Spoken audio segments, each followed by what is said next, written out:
고린도후서 11장 1절부터 4절까지 다 같이 합독하시겠습니다. 시작. 원하건대 너희는 나의 좀 어리석은 것을 용납하라. 청하건대 나를 용납하라. 내가 하나님의 열심으로 너희를 위하여 열심을 내노니 내가 너희를 정결한 처녀로 한 남편인 그리스도께 드리려고 중매함이로다. 그러나 나는 뱀이 그 관계로 하와를 미혹한 것 같이 너희 마음이 그리스도를 향하는 진실함과 깨끗함에서 떠나 부패할까 두려워하노라. 만일 누가 가서 너희가 전파하지 아니한 다른 예수를 전파하거나 혹은 너희가 받지 아니하는 다른 영을 너희 받지 아니한 다른 복음을 받게 할 때는 너희가 잘 용납하는구나. 아멘. 오늘 이 시간에는 나의 구주 예수라는 제목으로 같이 은혜 나누고자 합니다. 하나님은 예수를 세상의 구원자로 보내셨다. 두 번 고백하겠습니다. 시작. 하나님은 예수를 세상의 구원자로 보내셨다. 하나님은 예수를 세상의 구원자로 보내셨다. 우리가 하나님을 믿는 것은 우리가 믿는 하나님은 어떤 분이시냐, 누구냐 하면은 예수를 보내신 하나님을 믿는 겁니다. 아멘. 세상에 신들은 많아요. 또 세상에 신적인 존재들이 많이 있습니다. 근데 그 많은 신들 가운데 내가 믿는 하나님, 내가 믿는 신은 어떤 분이시냐? 예수를 보내시는 분, 예수를 보내신 분. 예수는 우리의 구세주, 우리를 구원할 자, 우리를 구원하시려고 예수를 보내신 하나님을 우리는 믿는 겁니다. 이 이외에 다른 어떤 신도 우리의 하나님이 아닙니다. 그들이 신적 존재란 말은 아니고 신이라는 것을 인정을 해요. 그러나 많은 신들 가운데 나를 구원하시기 위해서 예수를 보내시는 분은 오직 하나님 한 분, 유일하신 분이시다. 그래서 유일신을 믿는 겁니다. 단일신이 아니라 유일신을 믿는 겁니다. 신학적으로 단일신과 유일신은 상당한 차이가 있습니다. 시간에서 그걸 설명하려는 건 아니고 우리는 유일신을 믿는 겁니다. 유일하신 하나님. 그래서 우리를 구원하시는 분도 예수 한 분밖에 없습니다. 아멘. 그래서 예수 이외에 다른 예수를 전하거나 다른 복음을 전하거나 유사한 복음을 전하거나 하는 자들은 화가 있으리로다 하셨습니다.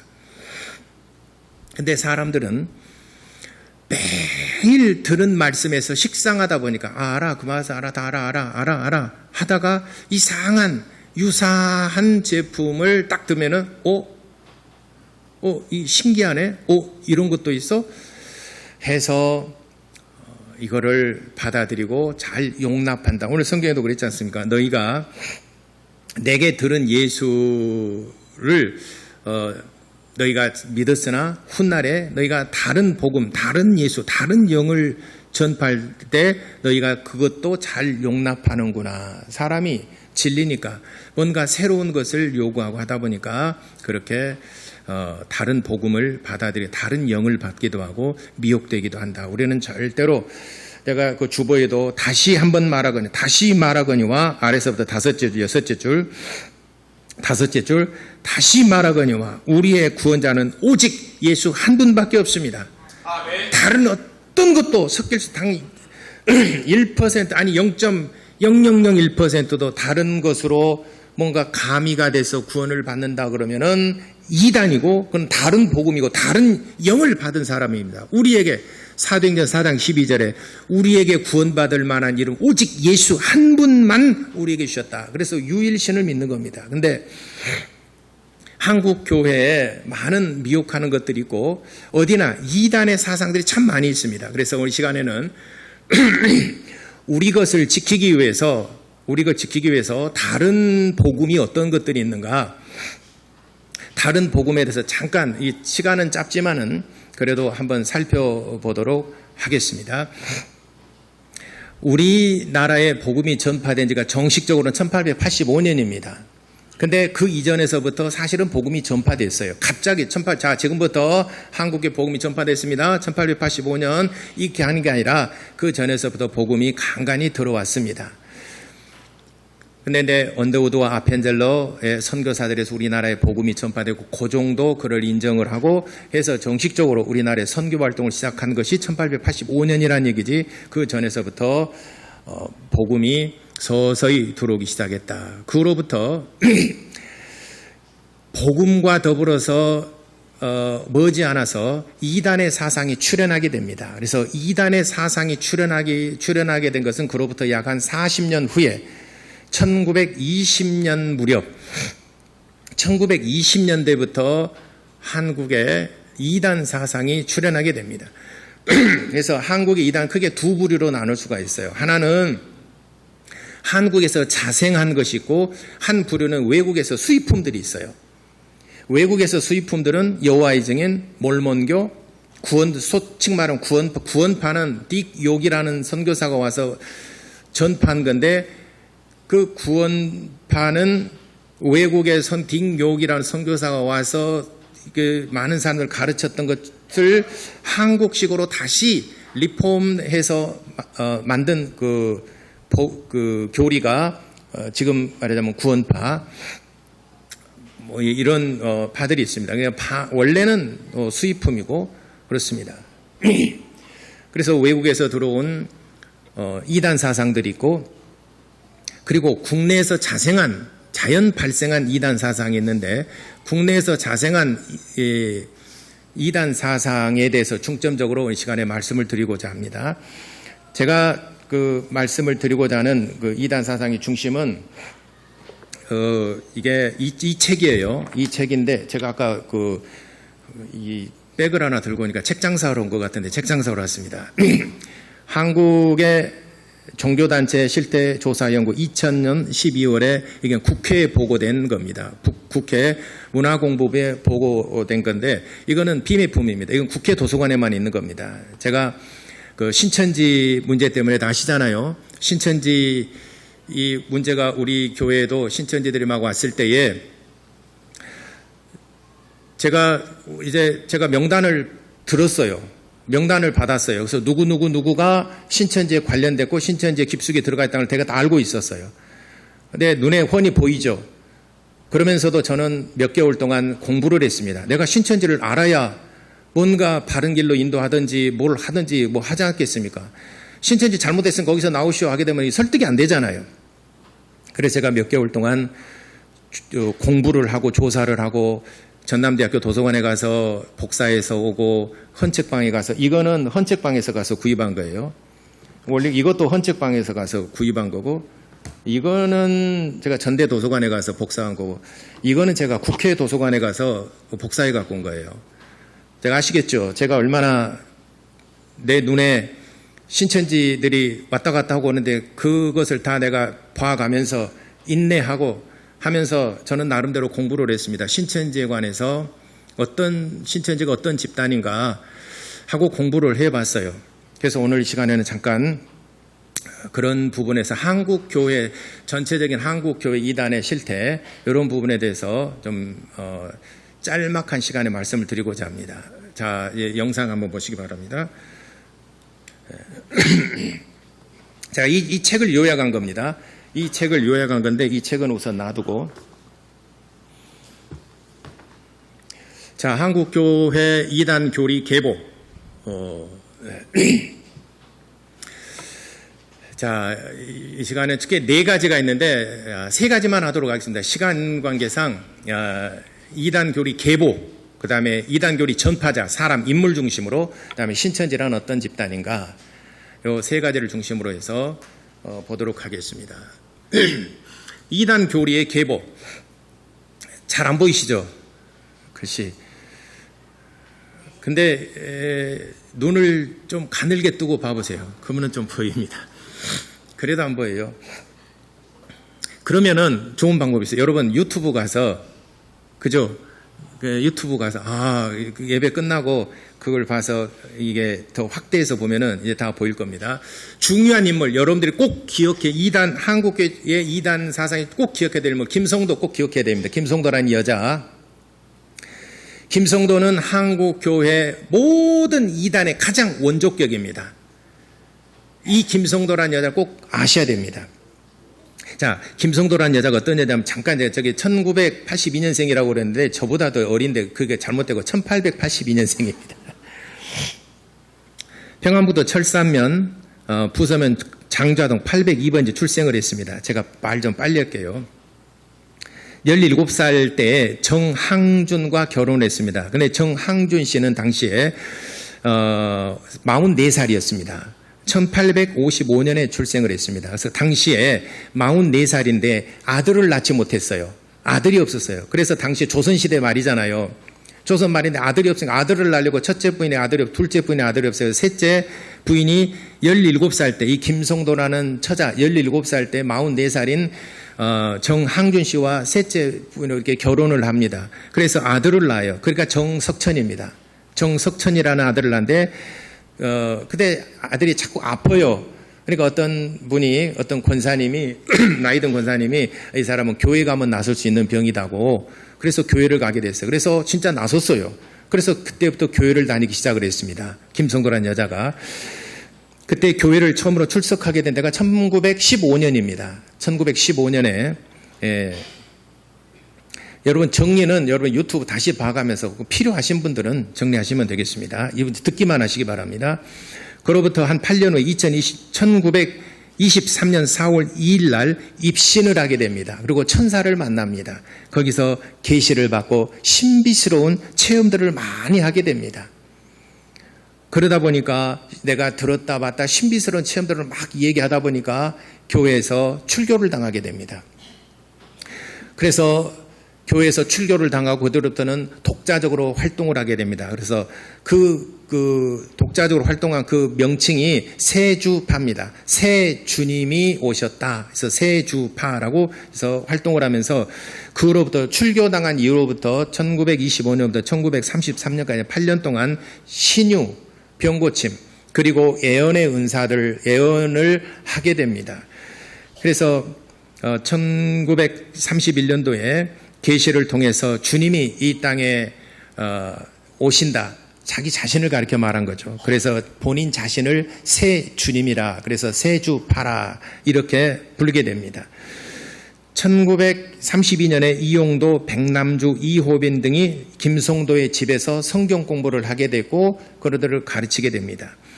1933년 10월 3일 날 원산의 한준명, 백남주, 이용도 예수교회에 합류하여 개천식을 하게 되고 중요한 것은 1935년도에 이제 세주파의 이름을 성주교회라 이렇게 이름을 바꿉니다. 성주교회라 이름을 바꾸고 천국 혼인잔치 사건, 이 천국 혼인잔치 교회는 나중에 말씀을 드리겠습니다. 저기 보게 되면은 저도 잘 안 보이네. 두 번째가 백남준이죠. 세 번째가 한준명, 그죠? 일대 목사, 보이는 유명화라는 사람 있죠. 유명화. 저도 잘 안 보이는데 여러분도 오직 잘 안 보이겠습니까? 유명화라는 사람이 있는데, 이 사람은, 감리교 신학생입니다. 감리교 신학생인데, 원산에다가 신학산 기도원을 세웁니다. 원산에다가 원산 신학산을 세웁니다. 그래서 여기에서 1927년에 처음으로 입신을 해서 강신극을 합니다. 강신극이란 뭐냐면은 어떤 아픈 사람이 왔어요. 그럼 내가 이 사람에서 기도해 줍니다. 그럼 내가 어느 부분이 아파요? 어디가 아프죠? 딱 맞은 거예요. 그래서 아픈 부위를 내가 알아맞추는 거죠. 그것을 일반 보편적으로 신학적으로는 그 병이, 그 귀신이 내게 들어와서 내가 아픈 부위를 알려줘서 어디 아프지 그럼 정확하게 점하는 것처럼 정확하게 맞춘다는 거죠. 그리고 이제 퇴마법을 하는 게 최초로 했던 사람이 유명화라는 사람입니다. 여기에서 두 번째 백남준이라는 사람이 있죠. 백남준이라는 사람, 일대 목사는 이용도 목사. 이용도 목사는 훗날 저게 일대 목사로 취임을 했지만 1년 후에 33살의 나이로 폐병으로 죽습니다. 훗날 1990년경에 감리교회에서 이 사람을 이단에서 복권을 합니다. 그 사람의 사상과 그 사람의 그 신학과 설교를 쭉 다시 다 리서치를 해서 보니까 이 사람은 이단 사상이 없다 해서 1990년대에 감리교에서 이단에서 족쇄에서 풀어주고 오히려 굉장히 훌륭하신 분이시다라고 이용도 목사는 복권이 됩니다. 그러나 백남주는 그렇지 않습니다. 백남주는 그 유명화가 세운 교회 있잖아요. 예수교회. 유명화가 세운 예수교회 그 원산 신학산 있잖아요. 원산 신학산에 기도로 자주 가다가 김정숙이라는 여자와 눈이 맞아서 임신을 하게 됩니다. 근데 자기 부인이 있잖아요. 자기 부인이 세 번째 한명준 누구죠? 한명준인가요? 잘 안 보이네. 한준명 목사가 3대 목사잖아요. 한준명 목사의 그 누이 동생이에요. 동생이 백남준의 아내예요. 아시겠죠? 근데 그 이름이 한인자입니다. 한준명의 여동생이 한인자. 한인자가 백남준의 그 아내예요. 사모님이죠. 근데 원산 신학산에 가가지고 거기서 김정숙이라는 여자와 눈이 맞아가지고 아이를 가졌어요. 이건 교회에서 있을 수 없는 일이잖아요. 그게 뭔가 지금 일을 꾸며야 되잖아요. 그래서 한인자 자기 부인에게 말합니다. 내가 신학산에 기도를 했더니 당신이 40일 동안 기도하게 되면은 그 40일 금식 기도하게 되면은 엘리야처럼 죽음을 맛보지 아니하고 하늘로 올리우신다라고 말씀했다. 그래서 한인자 자기 부인을 40일 동안 금식 기도 시킵니다. 30일째 되는 날 이 여자가 죽습니다. 자기 사모가 죽어요. 그러니까 한준명이가 가만히 있겠습니까? 죽인 거잖아요. 훗날 보니까 그 원산 신학상에 자꾸 들락거리더니만은 그러니까 남자들은 목사가 기도원 가면 안 돼요. 그래서 제가 기도원에 안 가지 않습니까? 그래서 나중에 보니까는 김정숙이라는 여자와 이렇게 그 눈이 맞아갖고 아기를 가져서 거기서 천국 혼인잔치를 합니다. 천국 혼인잔치 교회에서. 그러니까 아래서 들고 일어나서 한준명이가 중진에 일어나서 이를 퇴교를 시킵니다. 출교를 시킵니다. 출교를 시키고 3대 목사로 한준명 목사가 3대 목사로 취임을 하게 됩니다. 그리고 김백문이라는 사람은 백남준의 제자예요. 그래서 출교를 당하니까 어디로 가냐면 성주교회로 갔습니다. 출교를 당하고 성주교회에 갔고 그다음에 김백문이는 제자하고 제자와 같이 성주교회 창립 멤버로 참여하게 됩니다. 그래서 정리해 보면은 김성도라는 여자가 있는데 아까도 말씀드렸더니 김성도라는 여자가 있는데 들었다 봤다 계시를 많이 받았어요. 그러다가 성주교회를 1935년에 성주교회를 창립하는데 백남준 그리고 김백문이가 같이 그 창립 멤버로서 활동을 하게 됩니다. 자, 성주교회 꼭 이 사람들 기억해 놓으시고요. 자, 이단의 계보에 대해서도 좀 살펴보겠습니다.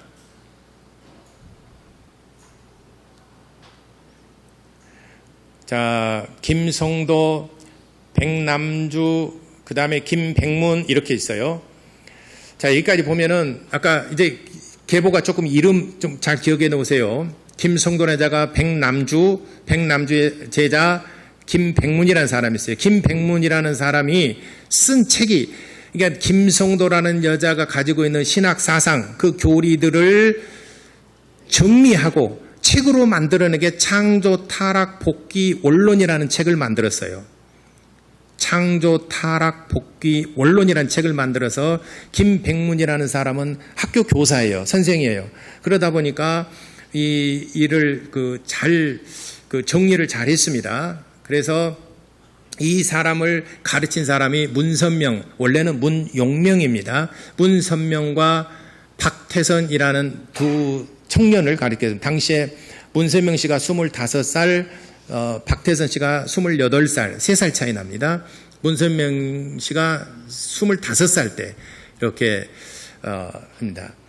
그래서 문선명의 통일교의 영향을 받은 사람, 거리가 너무 먼가 봐요. 잘 안 돼.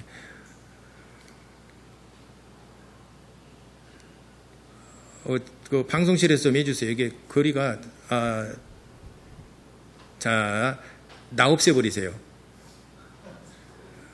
나를 없애버리세요. 이게 화면에. 예. 2만위짜리 내가 있네. 자, 이 계보가 한국 이단의 그 대체적인 그 계보입니다. 이와는 별도로 황국주라는 사람이 있어요. 황국주란 윤현주학교 교사도 했던 사람입니다. 근데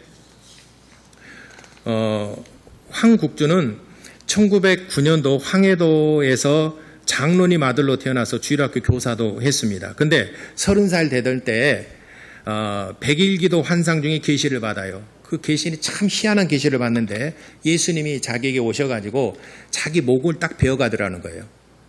그리고 예수님의 목과 딱 바꿔치기를 했어요. 환상 중에 100일 기도하니까. 그래서 자기 목을 딱 베어가는데 자기 죽는 줄 알았는데 예수님께서 자기 목을 베어가지고 딱 목을 바꿔치기 해요. 그것을 목가름이라고 합니다. 목가름. 근데 목은 바뀌었지만은 사람 몸에 흐르고 있는 저주의 피가 있잖아요. 그러더만은 내 피가 다 쏟아지면서 예수님께서 십자가에 흘린 피가 내 안에 다 들어오더라는 거예요. 그래서 목가름이 이루어지고 피가름이 이루어진 거죠. 그래서 피가름이 이때 황국주가 처음으로 피가름을 한 겁니다. 네, 피가름을 하고 피가름을 예수님으로부터 자기는 직접 받았어요. 그리고 이 피가름을 처음으로 해준 사람이 정득은이라는 여자에게 그 피가름을 해줍니다. 황국주는 1909년생이고 정득은은 1897년생이에요. 그러니까 나이로 말하자면은 한 12살 띠동갑 정도 되겠네요. 정득은 여자가 더 많죠, 나이가. 그래서 정득은이라는 여자에게 피가름은 여러분 다 아시잖아요. 피가름을 하는 거 성관계를 통해서 피가 깨끗해져야 된다. 근데 목가름은 자기가 구주니까 목가름은 예수님께서 목이 하나잖아요. 그러니까 예수님께서 목가름을 내게 해주시고 피가름은 모든 일반 성도들에게는 피가름을 해준다. 그래서 피가름은 어떻게 해주느냐? 그래서 그 관계를 통해서 피가름을 하게 됩니다.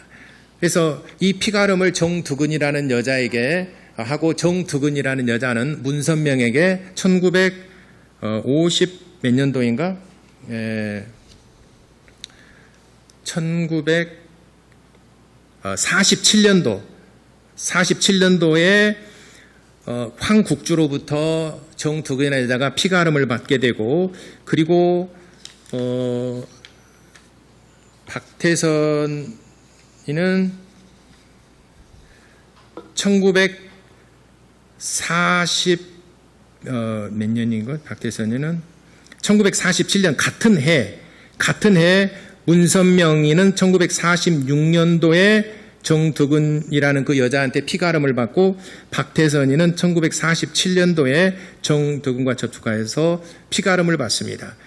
그리고 또 이제 자기가 그 교리를 받고 그러니까 신학적인 교리의 가르침은 김백문이에게 가르침 받았고 피가름은 정득은이라는 여자에게 피가름을 받았어요.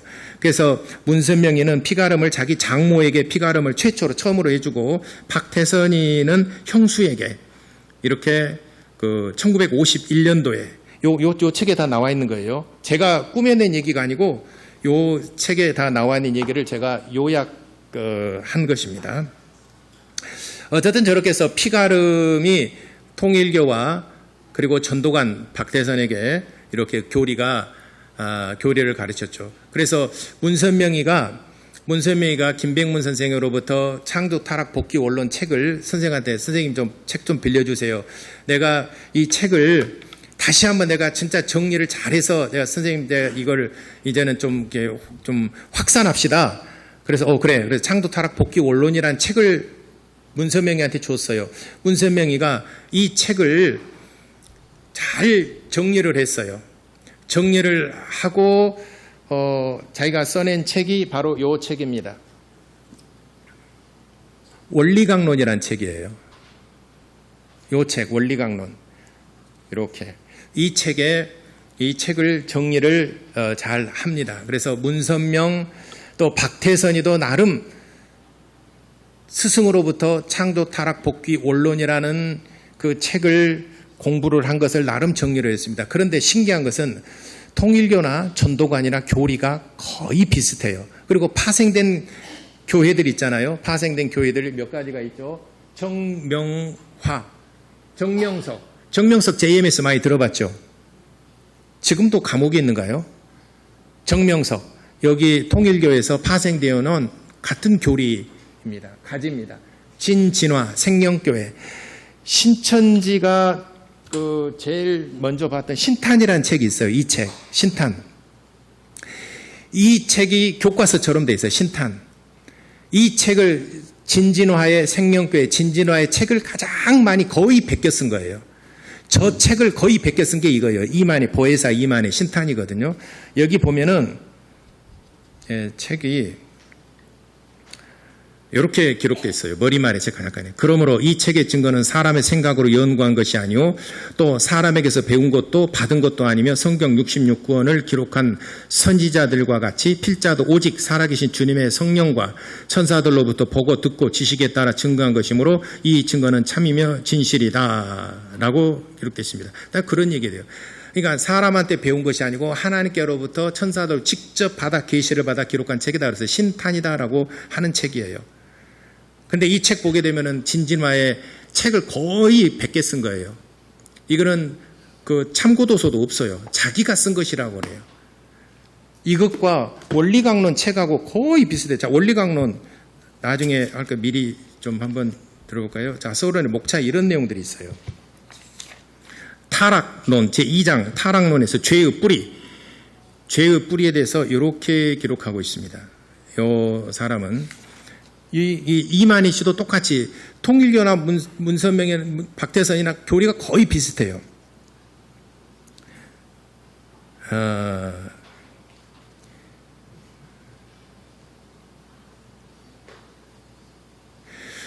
선악과를 알게 하는 나무, 선악과 나무에 대해서 이렇게 말하고 있습니다. 하나님은 아담만을 창조한 것이 아니라 그때 배필로서 하와를 창조하셨다. 그러므로 동상 가운데 창조 이상을 완성한 남성을 비유하는 나무가 있었다면 그러한 여성을 비유로 또 하나의 나무가 있어야 되지 않겠는가. 생명나무와 같이 써 있었다고 기록되고 있다. 그러니까 선악을 알게 하는 나무라고 하는 한 나무는 창조 이상을 완성한 여성을 상징하는 것이기 때문에 그것은 결국 완성한 하와를 비유한 말이라고 할 수 있는 것이다. 그러니까 선악과를 따먹었잖아요. 선악과는 여자라는 거죠. 여기서 말하는 것은. 이 책의 75페이지, 76페이지 기록하고 있어요. 그래서 인류의 타락은 우리는 이렇게 배웠잖아요. 인류의 타락은 하나님께서 먹지 말라는 계명을 버렸기 때문에 말씀에 불순종했기 때문에 그것이 바로 죄악이다. 이렇게 배웠잖아요. 근데 이 사람이 주장하는 것은 선악과를 여자라고 하는 거죠. 그래서 성적인 범죄다. 그래서 피가름을 하는 거죠. 아시겠죠? 그래서 그런 교리가 나온 거죠. 그 다음에 제4장 챕터 제4장의 4번에 가서 십자가의 대속으로 인한 구원의 한계성. 그러니까 십자가의 대속의 은혜로 구원의 한계성이 있다. 구원 다 받지 못한다는 얘기죠. 그 다음에 복귀, 섭리, 노정의 시대 구분. 말씀에는 섭리로 보면 시대 구분. 시대별 구원자. 이 시대별 구원자가 여기에도 나오던가. 제가 일부만 가지고 왔어요. 제 서재가 또 여러 권 책이 있는데 거기에 요한계시록의 진상인가? 요한계시록 실상 거기에 보게 되면은 그런 내용이 나면 시대별 구원자라고 나옵니다. 시대별 구원자. 이거 똑같은 여기도 말하고 문선명이나 박태도 똑같지만 스승이 갖고 같은 책을 배웠으니까. 그렇죠. 이런 내용들이 나와 있죠. 재림. 동방의 나라는 바로 한국이다. 예수님은 동방의 나라로 재림하신다. 이 동방의 나라이자 동방의 의인 얘기하잖아요. 다들. 이런 내용들입니다. 이게 이만희 씨가 가르친 신천지 같지만 이게 통일교에서 말하는 원리강론의 책에 나온 내용입니다. 그리고 한국의 이단의 계보에 대해서 이렇게 상당히 자세히 기록하고 있습니다. 이 책에. 자, 이러다가는 시간. 자, 그 다음에 이게 진진화. 그 다음에 박대선의 조희성, 김풍일은 지금도 문제가 되고 있어요. 김풍일 씨는 지금은 새중앙교회인가? 새중앙교회인데 지금은 김노아. 지금 여러분 그 인터넷 쳐보면은 김풍일 하면 김노아. 이름을 개명을 했습니다. 김노아. 새중앙교회로 개명을 했습니다. 이 사람도 박대선의 교리를 가지고 나와서 그래서 이단 시비에 걸려있는 문제입니다. 그 다음에 김종규, 호생기도원. 자, 이단 교리의 전파자들 보겠습니다. 자, 설명을 다 했습니다. 이 여자가 김성도라는 할머니입니다. 김성도.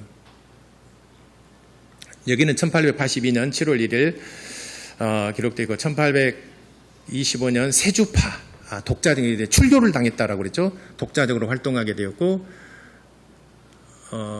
그 다음에 성주교회 창립 전신에 세주파라는데 세주파를 1935년에 성주교로 창립을 했습니다. 그래서 백남준하고 김백문이 참여를 했다라고 그랬죠. 같이. 그 다음에 성주교회 5가지 교리가 있습니다.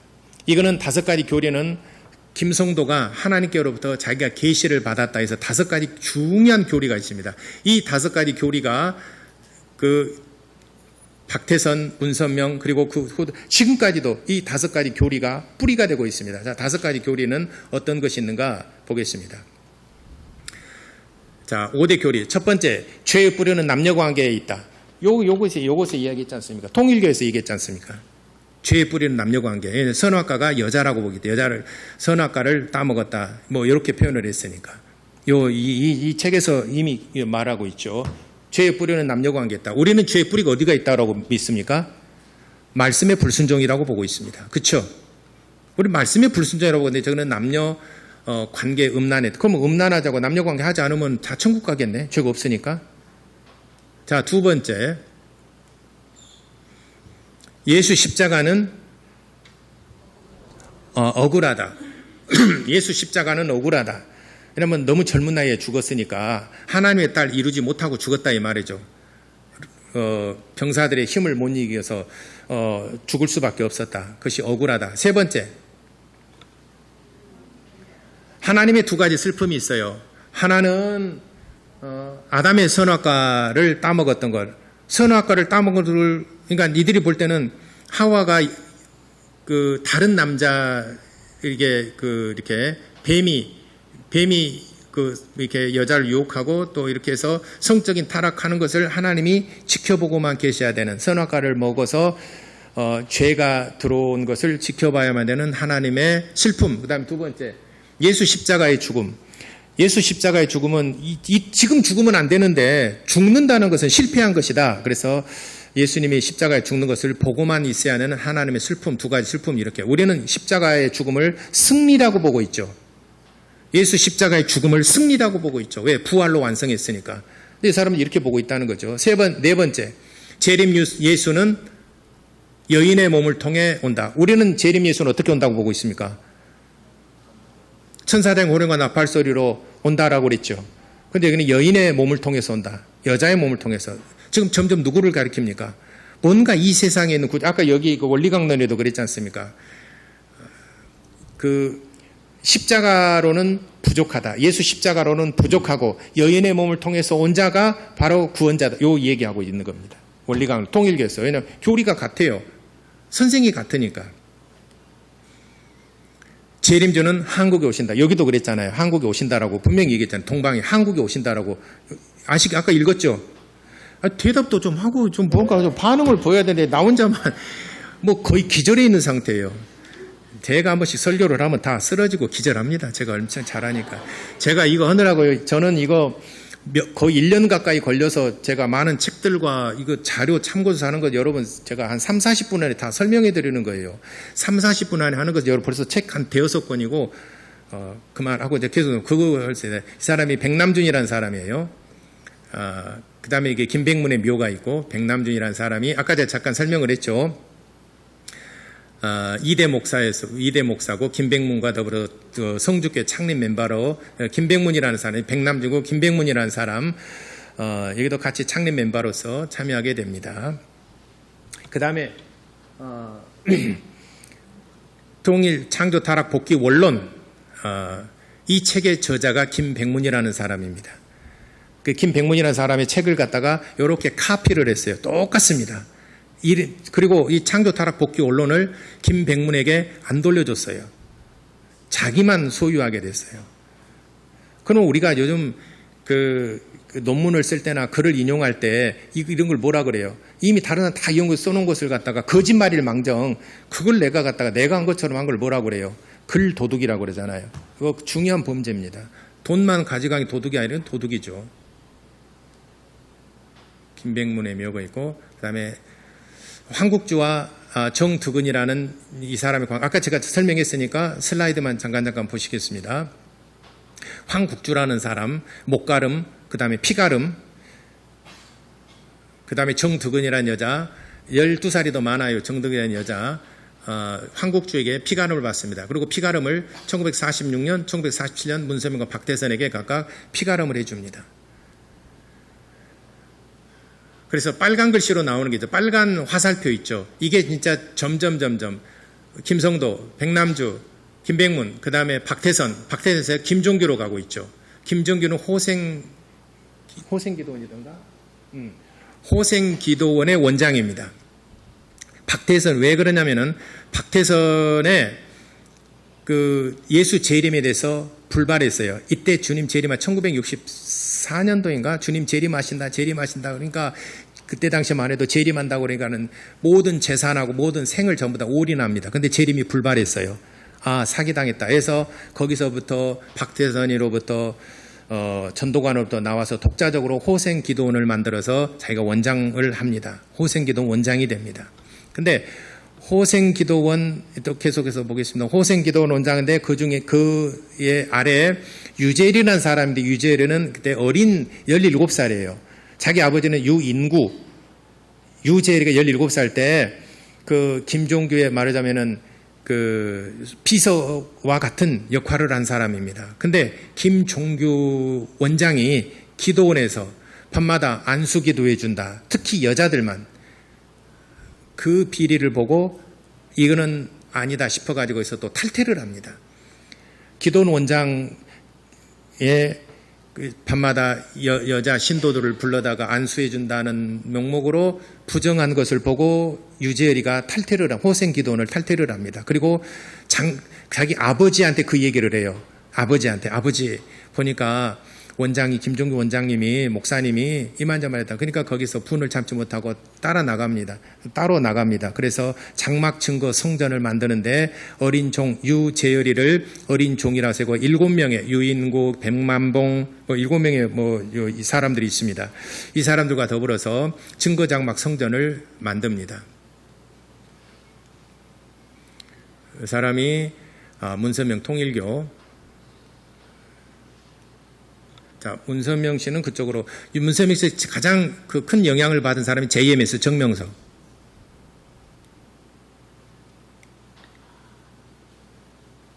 원리강론, 저기 나오죠. 이 책입니다. 제가 이제 신천지 때문에 공부 엄청 많이 했습니다. 제가 이렇게 학교 다닐 때 공부했으면은,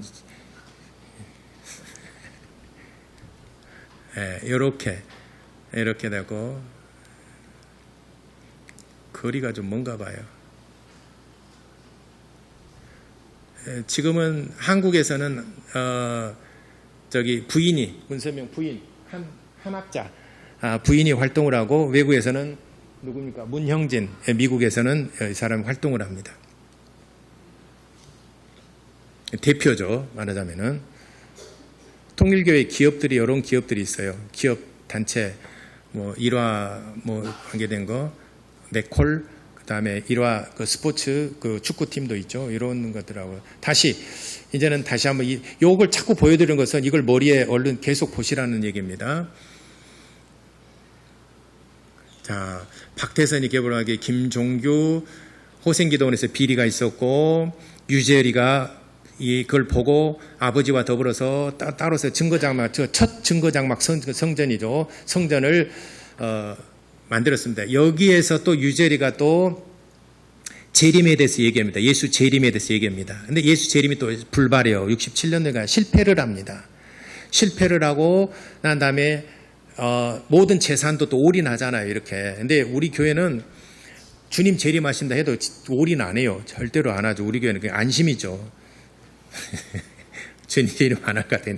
근데 당시만 해도 재산 다 바치고 그러니까 재림하지 않으니까 재림한다는 조건 하에 내가 올인했는데 그래서 고소했어요. 그래서 5년 동안 재판이 진행됩니다. 1975년도에 결판이 나요. 69년도에 피소를 당합니다. 그래서 1975년도에 결론이 나요. 그래서 유죄 판결을 받습니다. 돈 다 돌려줘라. 근데 돈이 뭐 얼마 있겠습니까? 유재열에 그래서 유재열이가 실패를 했잖아요. 그래서 구인회가 나가고 그 다음에 이만희가 신천지 1984년도에 또 하나 차립니다. 그래서 구인회는 큰 형님격이에요. 말하자면 교리가 똑같아요. 교리가 똑같습니다. 구인회 교리와 이만희 교리가 똑같습니다. 이 사람이 유재열입니다. 유재열은 이 사건의 그 법적인 어떤 그 평양을 받고 나중에 미국으로 건너갑니다. 미국에서 건너가다가 내가 TV 보니까 한 몇 년 전에 다시 한국으로 돌아왔어요. 유재열이는. 유재열 씨는 지금 나이가 한 80 정도, 70몇 좀 그리 많지 않아요. 그때 당시 17살이니까 한번 계산해요. 1964년도, 67년도인가 17살이니까 1967년도 17살이니까 한번 계산해 보세요. 미국에서 있다가 돌아왔습니다. 이 사람이 유재열입니다. 예?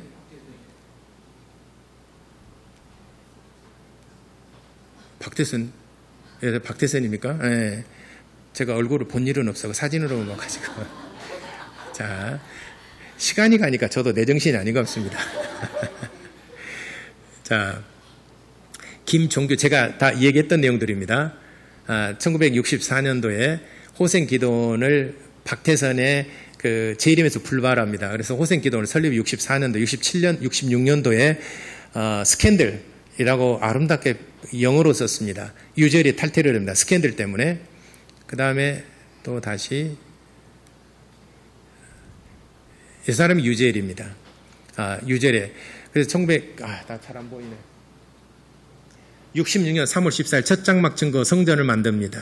네, 저도 이렇게 좀 보고 하겠습니다. 마이크가 안 되겠구나.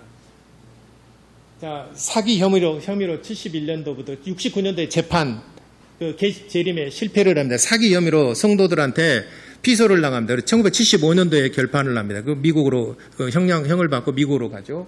그리고 1975년도에 교회에 목사가 없잖아요. 그래서 오평호 목사를 초청을 해서 오평호 목사가 그 교회를 이제 이런 뭐 증거장막 선지 무지개 뭐 이런 것 없이 일반 보통 교회로 만듭니다. 이 오평호라는 사람이 어떤 사람이냐면은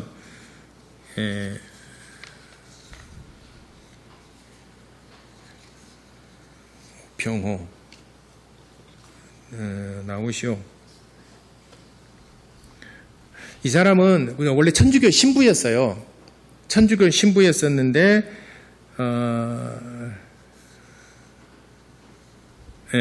천주교 신부대 개종해서 목사가 돼 연세대 신학 교수였습니다. 연세대 신학 교수였었는데 이분을 초청을 해서 당신이 이 교회를 첫 장막 증거 성전을 맡아 사시오. 그래서 이단 사상을 다 배척을 하고 일반 기성교회와 똑같이 만들었습니다. 그러니까는 기성교인들이 반발을 했죠. 그래서 자기는 나중에 이만희 신천지 측에서는 이를 니골라당이라고 말합니다. 니골라당이다. 그래서 니골라당에게 침략을 당했다. 그래서 니골라당에 침략을 당했는데 오평호를 척결을 하고 다시 증거장막 성전을 회복했다라고 해서 자기는 이긴 자라고 그럽니다. 그래서 이긴 자라고 그러는 거예요. 자기 이긴 자. 근데 이긴 자의 교리가 전부 다 이긴 자의 교리가 있어요. 제가 이제 마지막 이제 거의 이제 다 다가왔는데 이긴 자의 교리. 조이성 육체로 영생하는 거 주요 교리가 이긴 자의 교리가 있습니다. 김풍일 여기도 보혜사 교리, 이긴 자 교리. 김풍일이가 아까 말했지만 신천지와 가장 유사한 이 김풍일 지금은 세광 중앙교회 김노아, 지금은 김노아라고 이름을 개명을 했습니다. 김종규, 시대별 구원자, 비유풀이, 말씀의 짝.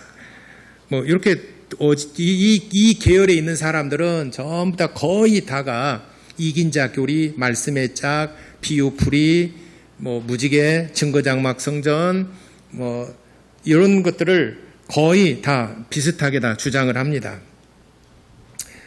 그래서 자기가 이긴 자라고 그래요. 이긴 자라고 하고,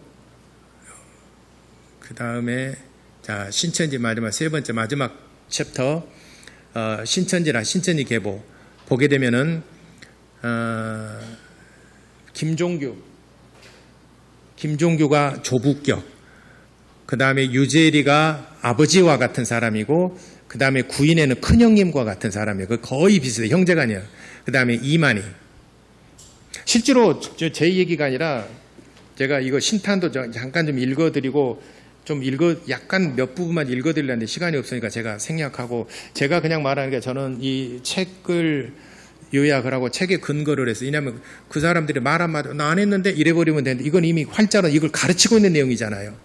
이미 가르치고 있는 내용들이기 때문에 제가 말하는 것은 다 그들이 주장하는 것을 제가 코테이션해서 여러분들에게 말씀을 드리는 겁니다. 자, 이 사람은 이만희 씨입니다. 1931년생이죠.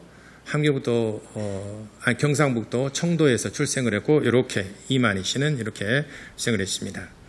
1984년도에 3월 14일 안양시 비산동 신천지 창교를 합니다. 저기 나오잖아요.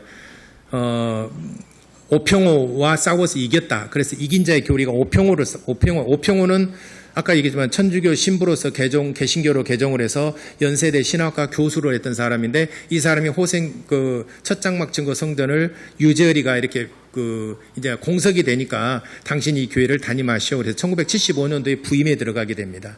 그래서 니골라다에게 침략을 당했다. 근데 이만희가 10년 후에 얘를 척결을 하고 내가 싸워서 이겼다. 그래서 이긴 자의 교리다. 이렇게 말하고 있는 것입니다. 자, 신천지는 이렇게 조직을 가지고 있습니다. 광주에는 베드로 지파죠. 가깝죠. 여기 있죠. 베드로 지파. 예.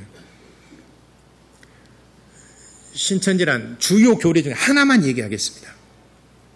신인 합일 영생불사라는 교리가 있어요. 지금까지 기독교사에서 순교자의 영 14만 4천 명이 있어요. 14만 4천, 이미 순교를 했기 때문에 죽어서 하늘나라에 있잖아요.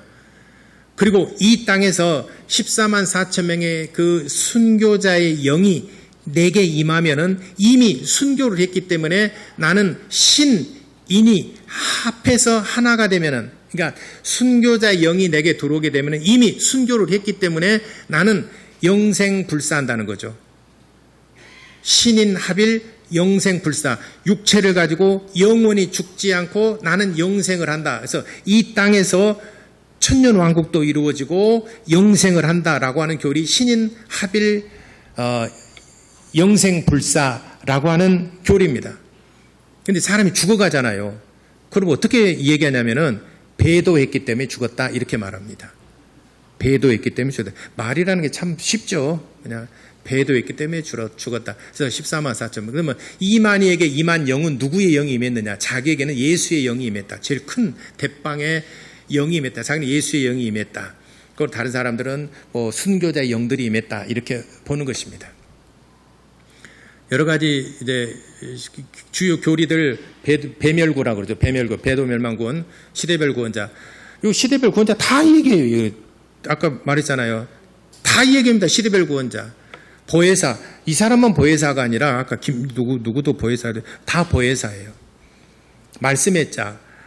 세례관 실패 6가지요. 다 얘기하는 것들입니다. 이 사람만 계시받아서 하는 게 아니라 다 얘기.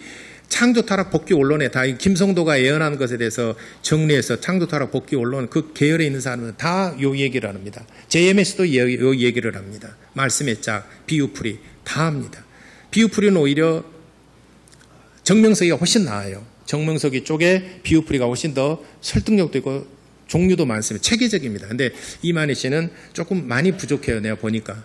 자, 이렇게 주요 교리는 여러 가지가, 교리들은 여러 가지 있는데, 자, 신천지 교육은 복음방이 있고, 신학원이 있고, 그 다음에 예배당 입교가 세 단계로 구별을 합니다. 복음방은 기성교회에 다닌 사람들을 그래서 뭔가 자기 쪽으로 끌어들이기 위해서 기성교회 목사님하고 만족하지 못하고 너 어려운 거 질문하죠. 그래서 믿으면 다 구원 받는가? 나 우리 그렇게 배웠다. 그러면 주여 주여 하는 자마다 다 천국 들어가지 않고 하나님의 뜻대로 하는 자라야 천국 들어가야 돼. 하나님의 뜻대로 행하는 자라야. 그래서 행함이 있어야 된다. 마태복음 7장 21절에 있는 말씀을 맨 먼저 드리됩니다. 믿음으로 구원이 불완전하다. 아까도 그랬잖아요. 여기도 믿음으로 구원이 십자가의 피를 믿음으로 구원이 불완전하다고 얘기했잖아요. 문선명이 얘기했잖아요. 책에 기록했잖아요. 그 어떻게 해야 되냐? 행함이 있어야 된다. 행함. 그럼 우리 그렇게 안 배웠는데, 그럼 거기까지 얘기하고 우리가 정말 성경을 잘하는 미국에서 공부하고 이렇게 정말 잘하는 성경들 같이 한번 성경 공부해 볼까? 기성교회 목사님들 그래서 잘 안 가르쳐 준다고. 그리고 가인과 아벨에서 가인이 죽었습니다. 가인이 아벨을 죽였습니다. 그러면 가인이 그렇게 고백하죠. 물은 나를 만나는 자가 나를 죽이리다. 그 만나는 자가 누굴까? 잘 모르겠는데 기성교회에서 목사님 안 가르쳐 준다는 거죠. 그래서 뭔가 자꾸 또 요한계시록에 있는 얘기를 합니다. 이긴 자가 교리가 어떤 것인 줄 아느냐 자꾸 물어봅니다. 모르죠. 그러니까 자기 스스로가 이제는 성경을 잘 모르는 것 같으니까 우리 성경 좋은 말씀 들으러 갈까? 주로 좋은 말씀, 좋은 분만 찬 한 잔 마시고 좋은 찬 한 잔 마시러 갑시다. 그래서 복음방은 여기서 했다, 저기서 했다, 여기서 했다, 저기서 했다 막 돌아다니고 그러니까 잡기가 참 힘들어요. 복음방은. 그래서 어느 정도 이 사람을 교회에서 어느 정도 좀 띄어냈다.